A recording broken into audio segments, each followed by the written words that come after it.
അപ്പോൾ എൻ്റെ front noob pro legend എങ്ങനെയാണ് സൈക്കിൾ വളയ്ക്കുന്നതും പിന്നെ ബ്രേക്ക് പിടിച്ച് ബാക്ക് പൊക്കുന്നതുമാണ് ഇപ്പോൾ എൻ്റെ ഫ്രണ്ട് കാണിക്കുന്നത്. മഹാനായ അവൻ്റെ പേരാണ് ആദിത്യ. നമുക്കത് കണ്ട് തന്നെ അറിയാം. അത് കഴിഞ്ഞ് ഞാനും ചെയ്യുന്നുണ്ട് കേട്ടോ, മറക്കാതെ നോക്കണം. ആരുതാണ് ഏറ്റവും സൂപ്പർ എന്നും അത് കമൻറ്റ് ചെയ്യുക, ലൈക്കും ചെയ്യണം, മറക്കാതെ സബ്സ്ക്രൈബും ചെയ്യണം. ആദിത്യ അടി റെഡിയല്ലേ? റെഡിയാണ്ടാ. പിന്നെ എൻ്റെ യൂട്യൂബിന് വേണ്ടി എന്തെല്ലാം ചെയ്യുന്നു. Thank you.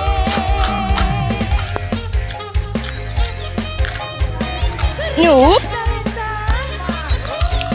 Pro Hack Legend.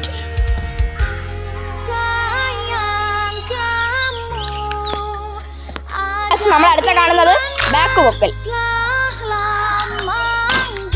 സമയം തീരാറായി. അപ്പൊ ഞാനാണെങ്കിൽ ഒരു ബാക്ക് മാത്രം പൊക്കിയിട്ട് അങ്ങ് ഇടാം. രണ്ടു വട്ടം ബാക്ക് പൊക്കാം. ആരതാണ് സൂപ്പർ എന്ന് നോക്കും.